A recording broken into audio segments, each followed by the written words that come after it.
ہم تو بارش تیز ہو تو نماز قضا ہو جاتی ہے، ہم تو رات دیر سے شادی سے پہنچے ہیں اور سحری کے وقت ہم گھر آئے ہیں جی، تو اس لیے آج فجر قضا ہو گئی۔ عید کا رش تھا اور گاہک بے تحاشا تھے، عصر کی نماز اس لیے قضا ہو گئی۔ میں نے ٹوٹی کھولی، لائٹ نہیں تھی، پانی نہیں تھا، موٹر خراب تھی، اس لیے نماز قضا ہو گئی۔ ہمارے تو یہ معاملے ہیں، اور وہاں دشمن مقابلے میں کھڑا ہے، 3 دن کی پیاس ہے، خیموں سے تسبیح و تحلیل کی آوازیں آ رہی ہیں۔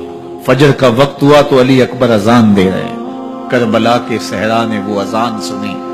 کائنات میں ایسی اذان کسی نے نہیں دی ہوگی جو شہزادہ علی اکبر نے کربلا کے ریگزاروں پہ کھڑے ہو کر دی۔ کربلا کا ذرہ ذرہ آج بھی اس اذان کا گواہ ہے۔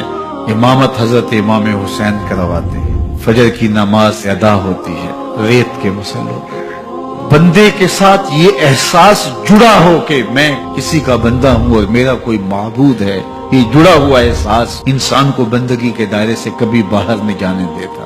تو بدن زخموں سے چور تھا۔ محتاط روایات کے مطابق جب آپ کا پیراہن اتارا گیا 122 سوراخ تیروں کے تھے، 33 زخم تلواروں کے اور 34 گھاؤ نیزوں کے۔ بخار کی تیزی ہو تو نمازیں چھوٹ جاتی ہیں، یہاں اتنے زخم، بہت ساری برچیاں بدن میں ٹوٹ گئی تھی، لخت لخت سے خون بہ رہا تھا، لیکن حسین ابن علی آتے ہی پیشانی سجدے میں رکھ کے کہتے ہیں سبحان ربی الاعلی۔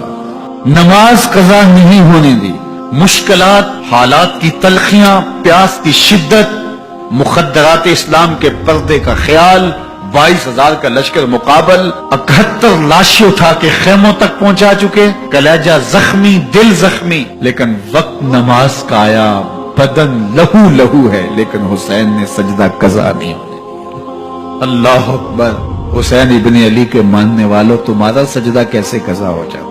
اگر حسین ابن علی کا پیار سینے میں موجود ہے تو پھر سجدہ قضا نہیں ہونا چاہیے۔ اس ویڈیو کو شیئر ضرور کیجئے، ہو سکتا ہے آپ کے ایک شیئر سے یہ بات کسی کے دل میں اتر جائے۔ جزاک اللہ۔